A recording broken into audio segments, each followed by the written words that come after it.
This episode contains content that some viewers may find disturbing. Listener discretion is advised. Dr. Charles Talbot, recording for Clear Minds, Inc., Outpatient Therapy Division, Internal Records. The date is July 11th, 2022. Update. Yesterday, the recorder broke halfway through the day. Dr. Lucian Donahue and I, Hello. However, did end up being rather productive. Well, after we calmed down a bit. The scope of this job, I've been on edge lately. Apology accepted. Thankfully, we didn't end up trying to transfer any transcriptions into audio form during that time. However, we did end up losing some other data that I wanted audio files of. Mainly, notes on patients, and more importantly, ones Dr. Olin referred to other therapists. My hope was to use this data to eventually discover which patients are still active and which aren't. It's worth noting that we got through a large section of loose papers and organized them as well. I'd say about another 20%. Donahue, that sound right to you? That seems correct, Charles. Which leads me to my next update. This office is on the second floor. Yesterday I walked around to clear my head. In the process, I discovered a few things. First, it would appear that we are one of two active businesses on this entire floor, the only other being a private investigator's office. My second discovery is that the keys I was given seem to unlock all of the empty spaces not in use. I mean, technically I may have a key to that office as well, but I didn't check. To be fair, we didn't check all the doors either. It's a safe assumption, however, which begs the question, is this building, or in the very least this entire floor, under the control of Clear Minds? I doubt it. I've been thinking about that. I saw the numbers and Clear Minds did not give enough funding for that. It may be possible that Dr. Olin is subleasing this entire floor. Really? Did he make enough for that? No. Then, how? My thoughts exactly, Donahue. Perhaps if the spaces were full, he could swing it. Or perhaps he was simply way overcharging this PI? In either case, this provides us with an opportunity. Circling back to my earlier problem with losing audio files, this could help us in more ways than one. If we were to convert a small space or storage closet, we could get through this twice as fast. 2 recordings at the same time, without worry about talking over each other, would be ideal. Yes, I agree. But aren't you the least bit curious, Charles? We only explored a fraction of the floor. There could be others with us. To what end? No idea. That is precisely the point. For all we know, there could be a coffee shop or a den of drug smugglers. Are you being serious right now, Donahue? Partly, yes. Don't forget, Dr. Olin kept an illegal firearm. If you want to explore, then you can, on your own time. For now, we have a job to do. Let's start with finding a second space for recording. Update. It took us a few hours, but we did end up finding a space, and for the most part, managed to have it set up. I still don't understand why you get the bigger office, and I must suffer with this box of a room. Don't be dramatic, Donahue. This space is more than adequate. Oh, but how will I ever manage, Charles? I've gotten so used to that gruff voice of yours. I don't have a gruff voice. Again, this room is for when we both need to do recordings. We still have plenty of days where that's not necessary.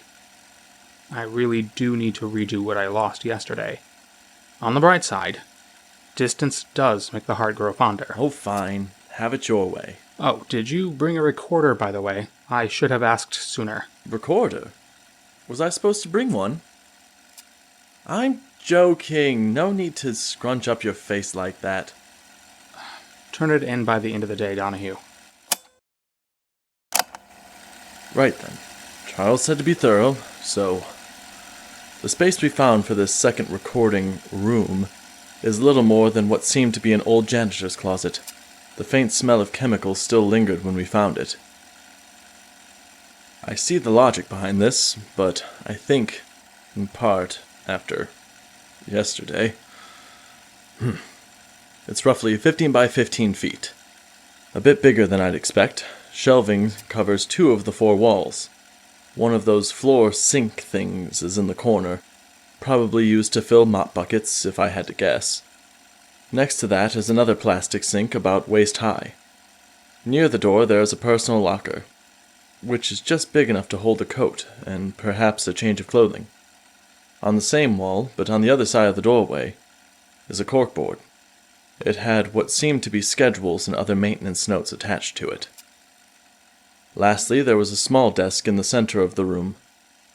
It seems to be made of cheap and thin metal. It has a single drawer, of which we did not have the key to. Suppose I shouldn't complain too much. At least we didn't have to drag one of the other desks in here. I would not have enjoyed that. The space is located about halfway between our office and the PI's, so about a 5-minute walk and around 2 corners. When we discovered this room, it was pretty bare. No containers of chemicals, save for a few empty bottles of bleach. Still, the place was covered in a thick layer of dust, and the floor was sticky in spots. After a brief search and failing to find another janitor's closet that was in working order, we had to make a run to the store for cleaning supplies. Only other thing to really note was an old tattered jumper in the locker. Navy blue, so likely a work uniform.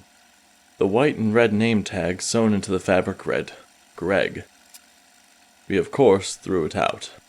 Doubt this Greg is going to return for it, and it's not really my color. Oh, I should also mention that we found one of those push carts in a different abandoned janitor's closet. We are going to use that to transfer things to and from the main office. In addition to this being a second recording room, we thought it would be wise to use this area to store things already sorted and audio previously logged. Good thing, too. I was not looking forward to hauling heavy boxes this far on multiple trips. Alright, I think I've procrastinated long enough. I'm pulling from the box labeled CM-X-0589-EC. Let's see here. Patient name, Harbor Warren. Transcript as follows.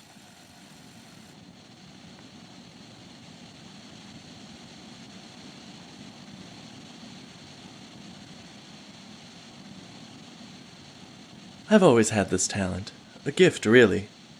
Never thought of it as a burden or a curse until recently. This ability is something that we should get out of the way. You said that I could talk about this in my own time and in my own words, so all I ask is that you let me. There will be a point, maybe many, where you'll want to interrupt, where you'll want to ask questions or diagnose me or whatever. My talent is this. I can see attachments. Let me clarify. No matter what it is, if someone is even remotely emotionally attached to anything, I can see it. And I want to be clear. I'm not saying that I can just tell or that I have really good observational skills. I mean, I literally see the attachment. It's like a cord of dim light. When I look at a person, any person, they have strands of lights reaching out from them. Each cord is a slightly different color, and each color is a slightly different brightness. The stronger the connection, the brighter and more vibrant the cord is. It works in reverse, too. Some objects, ones that have a special significance to the owner, there it is, a strand. It started off weak and unfocused when I was younger. I grew up in the system. I lost my parents before I knew them and bounced from foster home to foster home. Back then, I would only see 1, maybe 2 cords per person, and only vaguely. For a while, I didn't know what they were or what they meant. I was always an outsider in most of these homes, and I never saw a cord on myself, so I just thought that I couldn't see mine or whatever. But theirs I could see. These cords were attached to each person, and sometimes a random teddy or some toy. Even though I had no idea what they meant, I knew that I was not connected to them in the same way.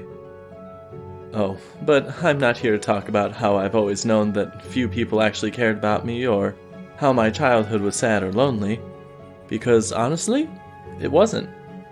None of that bothered me. I didn't mind, because who cares if they didn't feel the same way?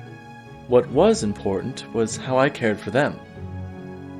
As I got older, I began to understand what these chords of light meant, and with that understanding, my ability got stronger. Slowly, I would start to see more chords. I didn't think I was just seeing new attachments forming. No, I think they were always there. I was just becoming more aware of them. The color aspect always interested me. Still does, if I'm being honest. It's wildly different per person. Like for one, a strong yellow could mean love, and in another, the same feeling could be blue. If those people loved each other, then the middle of that strand would blur together and become a green. I think we all have different definitions of emotions. Like, yeah, we all know what sad is. But my sad is going to be so much different than yours, right? I think that it's how we define our emotions that creates this color, and the intensity of that emotion creates the brightness. I don't want you to misunderstand. I'm not an empath or anything. Someone could be screaming at me, turning all red in the face, but that wouldn't change their chords. At least, not right away.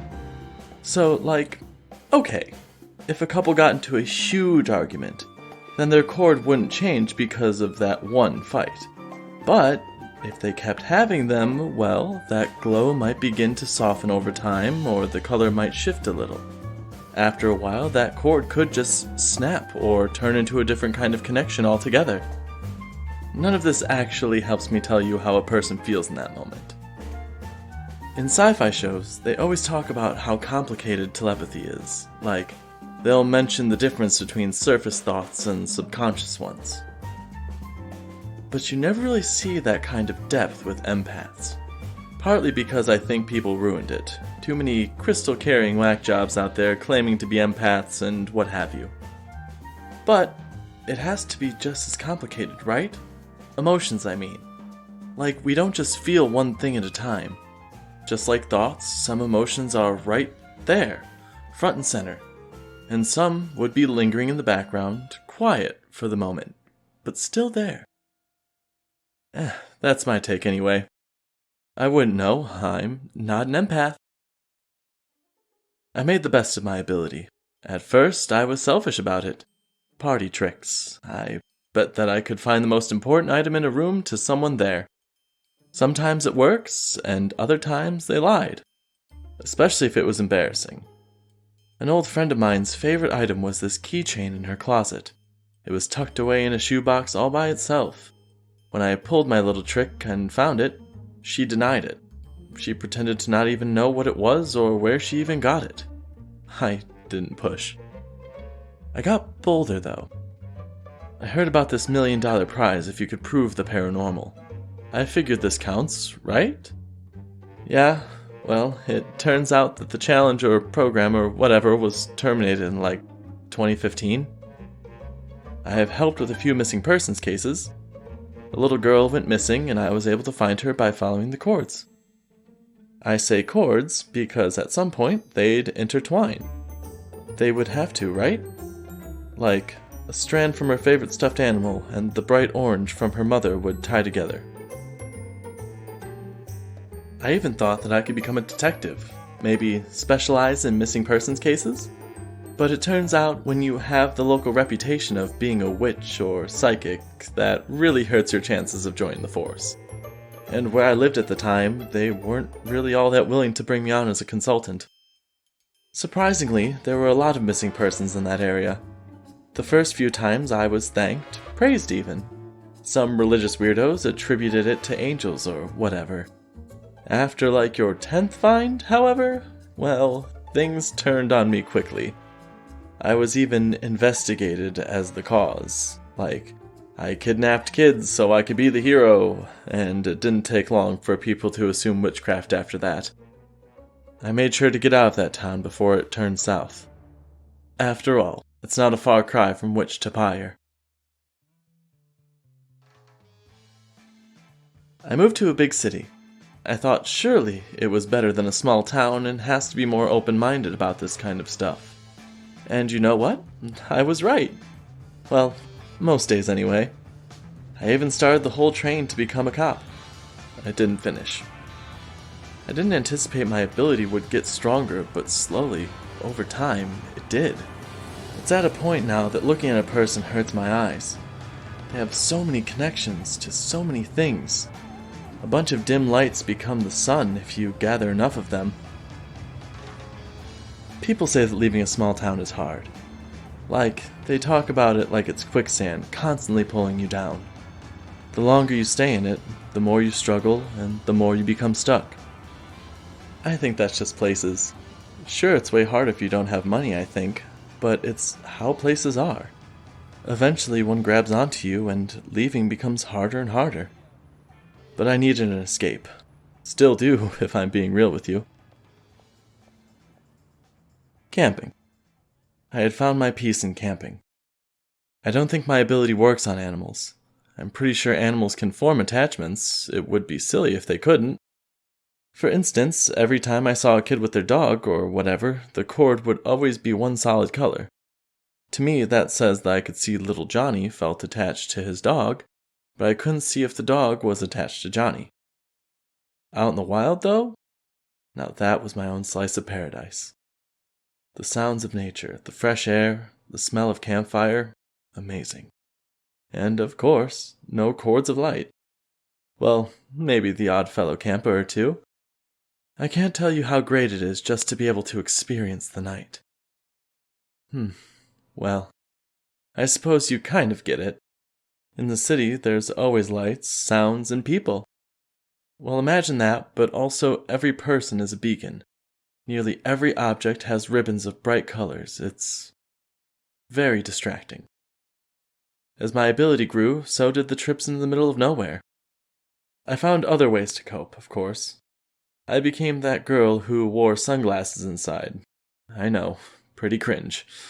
Eventually, I started seeing chords from myself, which threw me a loop. I may have not responded in what you would call a healthy way.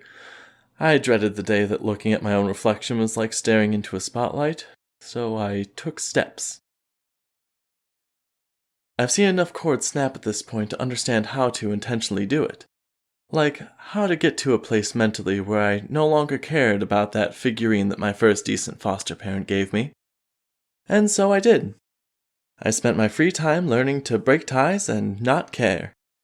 I didn't end friendships or anything, though. A few strands of light I could get used to, and I knew completely cutting myself off from people wasn't healthy. I did start being super selective, though. To put it bluntly, I was a real B-word to everyone who wasn't my friend. At that point, a quiet bar might as well have been a rave. So most of the time, I avoided them. Every so often, though, I couldn't wiggle my way out of it. I was dragged along to the light show. That's when I met him, and he is the reason that I ventured back into society to find you. Spoiler alert, I live in the middle of nowhere now. His name? Alan. Where to start with Alan? He was Mr. Tall, dark, and handsome. His eyes caught me first, I guess. Pools of amber that swirled like honey. A thick, dark beard covered his square-cut jaw. Alan was the type of guy that both seemed to take great care of his appearance and also not care at all how he looked. His shorter on the sides hair shined. He was clearly no stranger to product. His beard was the perfect mixture of unkempt and styled. His flannel shirt pulled in the right areas, but his ripped jeans gave him a rough appeal. And I'm not talking about those jeans that are designed to look ripped. No. He earned those tears. Also, side note, one of his arms was the size of my thighs, and I'm a sucker for arms. So I was smitten immediately. Emotional connections I avoided. Physical ones, on the other hand. Well, a girl can have her fantasies, can't she? I stole glances at him throughout the night. Aside from his appearance, he was fascinating. He had very few chords, fewer than anyone else in the room. But the most intriguing part was how quickly he formed them and then broke them. He would order a shot or a beer, and the moment it was placed before him, he became connected. A stream of purple light outstretched from him and latched on. deep and bright, he'd finish the drink and the cord would be gone. It wasn't just alcohol either. When a song would come on that he clearly didn't know, judging from his offbeat dancing, instantly a cord would reach out and attach to the speakers. When the song was over, the cord would be too. It was like that with everything. Every person he talked to, danced with, pool game he played. No matter what he was doing, he would form attachments, and then he'd break them. I've never seen anything like it. To me, at that moment, I could only reason one thing. He was a man who truly had passion. Someone who could feel so strongly toward whatever was in front of him, but let it slip away when it wasn't. My glances became stares as the night went on. He noticed, of course. Well, eventually. When he did, boom, just like that. Purple cord stretched across the bar and attached itself to me. Soon after, he approached. We talked for hours, and then, at some point, we moved our conversation out of the bar and onto the street. Then into my car, and into my home. Truth be told, not much conversation was had there. And so it went. We exchanged numbers, and he left in the morning. The cord fell away as soon as I closed the door after him. I guess to anyone else that would have bothered them, to know the guy you're crushing on felt nothing towards you when you were apart. But you see, I grew up seeing attachments everywhere and in such large concentration, so it was refreshing. It went like that for a few months. We would hang, talk, spend the night. Each time, he would instantly and vibrantly make a connection to me. And each time he would leave, that connection would fall away. And each time, the small dim strand that sprang from me would grow a little bit stronger. I was falling for him. A terrible idea, really. It wasn't like I didn't know what kind of guy he was. He never lied about who he was either, which only made that connection stronger. Eventually, we started dating. Well, to be honest, I started dating him. Sure, he agreed, but the cord always fell away. I'm not naive. I knew that he could have been seeing other people. He probably was. I had a fix though, I thought. Camping. It was my little slice of heaven, and if I could just share it with him, his connection to me would stay. He only ever stayed a night, so I was sure he just needed more time around me for that strand to solidify. It wasn't like he didn't have any permanent cords, not a lot, but a few. So why couldn't I be one? Time. He just needed more time.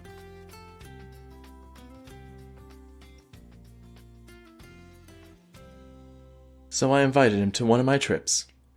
He declined at first. He got real touchy about it too. But I can be pretty persistent. Eventually I got him to agree. A 3-day camping trip. Just him, me, and nature. I was so excited. I was going to show him all of my hidden spots. The cave behind that hill, the waterfall, which was basically a little more than a babbling stream, and this really old tree that looked like something out of a book. It was going to be romantic and magical. I wanted to make time stop for us there. Maybe then, just maybe under those circumstances, his connection wouldn't end when our trip did. The day arrived, and I remember picking him up. I was confused. All of Alan's cords intertwined together and led into one of his backpacks. This, of course, took me by complete surprise. I struggled to understand what that meant in full. Did he have no family left? No favorite coffee shop? No close friend? About halfway through the drive, a thought hit me. Whatever items were in that backpack were the only ones he truly cared about in this entire world. And he chose to bring those along on our trip. I was giddy, and I took that as a sign that he wanted to make his connection more permanent as well. What could they be, I wonder? A baseball glove his father gave him? A photo of his grandmother? A silly trophy he'd won in middle school? My mind swirled. We arrived at my spot and set up camp. I took him to all the sites on the first day. Maybe a bit much, but I was equal parts excited and nervous. That night we huddled by the campfire, just talking about everything and about nothing. My eyes kept wandering about the pack just outside the tent, the same pack that all his cords illuminated. Day 2 went well at first. We did the normal camping stuff, walks in nature, and other stuff like that. I kept waiting for him to open up, and maybe he'd open that pack he'd carried with him and show me something inside and tell me a story about how that toy race car was a gift from his favorite aunt. But he didn't. He began to grow more silent and more distant. I wasn't sure which made me more nervous. Because yes, the silence was odd, but the purple strand connecting to me only grew more intense in that time. That night he said very little, but not for the lack of me trying. He just stared into the fire, his mind elsewhere. His body became that of like stone, hard, cold, and unmoving. We wrapped up the night and made plans to go for one more long walk before packing up and heading home. On the third day, we went for our walk. Halfway through, he needed to use the bathroom. Something about the babbling creek had that effect. He wandered off and behind a tree. My frustration was near a breaking point.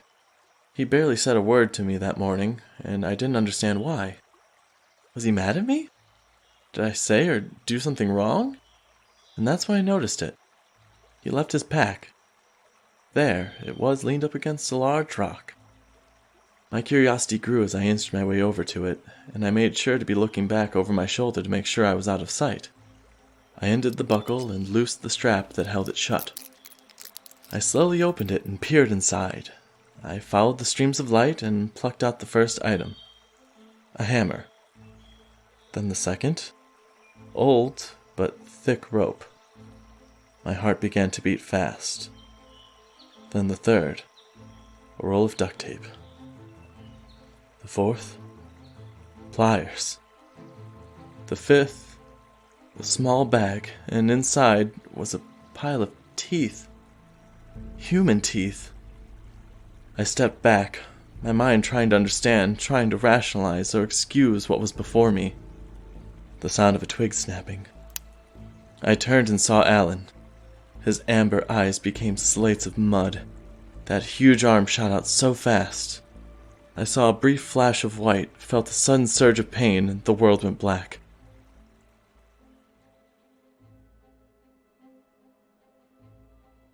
When the world blinked back into existence and slowly began to refocus, I struggled to make any sense of it. I was sitting on the ground, my back to a tree. My body was wrapped tightly to it, and the rope was digging into my skin. Tape was over my mouth, and I felt something warm and wet drip down the side of my face. Alan leaned against that large rock where his pack was. I tried to speak, which only came out as a muffled whimper. Panic not quite there, but it was starting to work its way through me like a worm. A few feet before me, laid out neatly on a white sheet, was a hammer, pliers, and a bag of teeth. Alan just stood there, silent, eyes locked on me. Panic reared its head finally, and with all that effort, I let it loose. I kicked, I struggled, I screamed, and I cried. All of no use. He just waited. Like I was a toddler throwing a fit. The cord was so bright and so purple at this point. And that's when it hit me. That's when my mind cast itself backward to the night we met, and every night after. He had connected to his beer, to a song, to conversations with strangers, to pizza we ordered, to shows we watched. All these things were just as bright, just as vibrant as his cord was now, and all of them ended. Consumed, stopped, cut off, devoured, credits rolled. He only felt attached to things that could have an ending, and right now, he was connected to me. Calmly, he made his way over and picked up the hammer. With his other hand, he peeled the tape away from my mouth. I began to scream, call out for help, and I begged him not to do what he was about to do. The hammer came down quickly onto my ankle, and just as swiftly. The tape sealed my mouth once more. I writhed in pain as I felt my ankle snap, and I heard the crack of my own bones. He just waited. He waited for my sobbing to stop, for the pain to become numb, as my mind pushed the white-hot feeling somewhere past me. He didn't speak, but his message was clear. Scream, make too much noise, and the hammer would strike. He removed the tape again, and I swallowed the urge to call for help. He nodded, pleased that I understood the rules of his game. I asked him why. He didn't answer. Hammer in one hand, he bent down and retrieved the pliers. I noticed how exactly I had been tied to the tree. My back was firmly tethered to it, but my hands were in front of me. They were bound together, with the palms facing inward. Slowly, he placed the pliers between them. Without saying a word, I knew what he wanted me to do, but I refused to believe it. He looked at me, his eyes flicking between the pliers and my mouth. He wanted me to pull out my own teeth. My refusal and pleas were met with the tape being reapplied and the swift judgment of the hammer on my other ankle. I dropped the pliers. He calmly placed them back into my hands. He waited for me to calm down and removed the tape. With shaking hands, I placed them in my mouth and pushed them deep inside. I took one last look at him, hoping he would have a change of heart.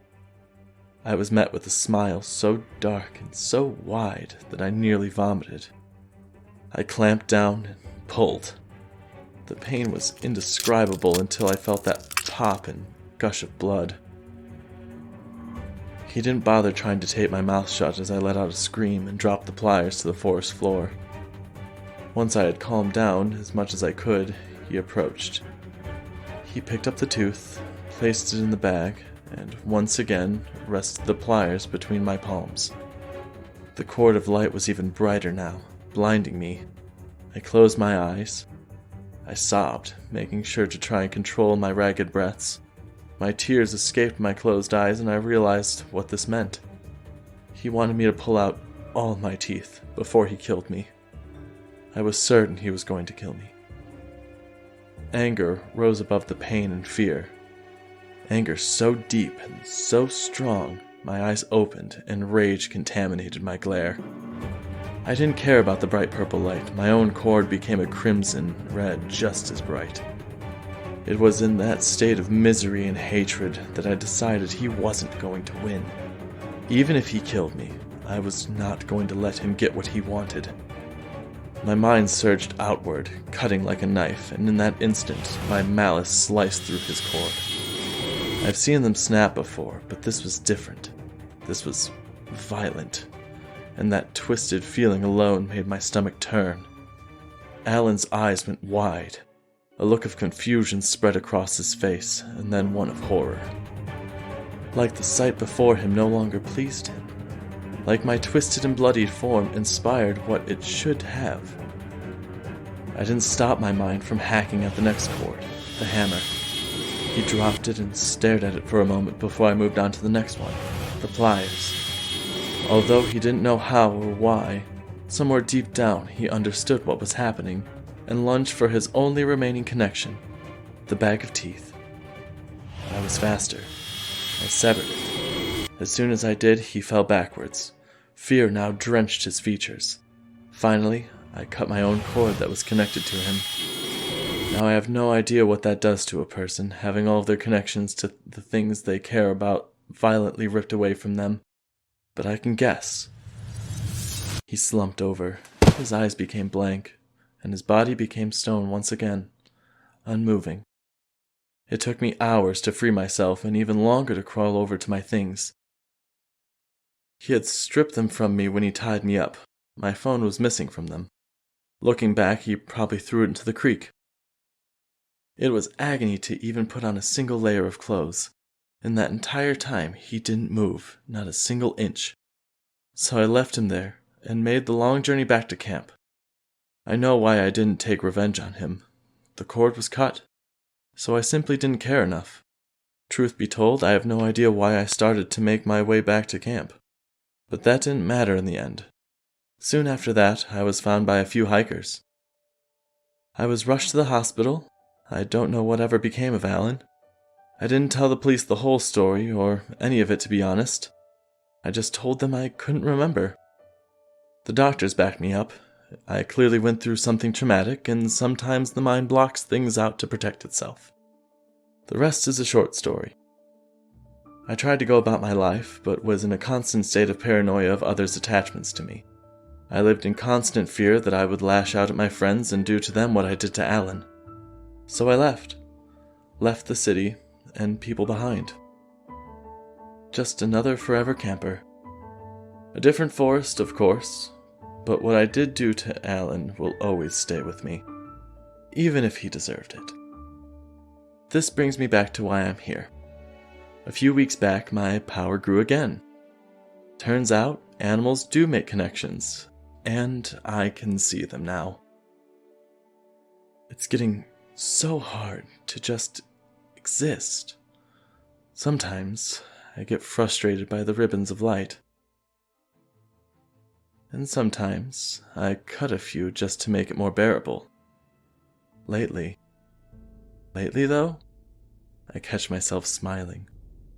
No, not smiling, grinning. Yeah, that's more accurate. A wide, dark grin. I'm beginning to enjoy it.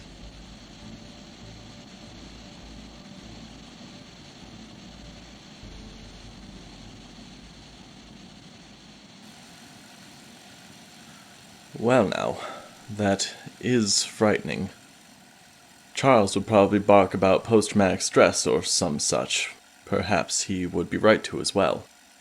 Still, to lose all connections so suddenly. It seems as if Dr. Olin attached a few things to this file. One is a picture of a young woman, around my age, late 20s.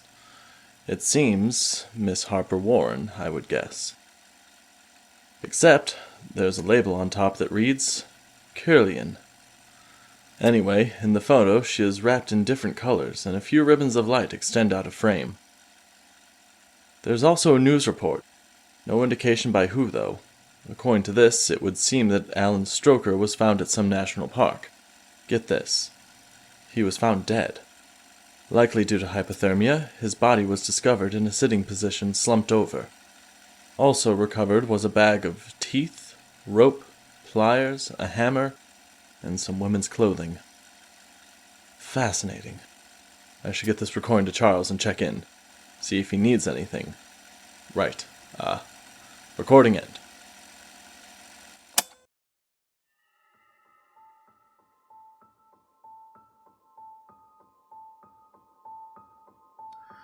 This episode was written and produced by Christopher George.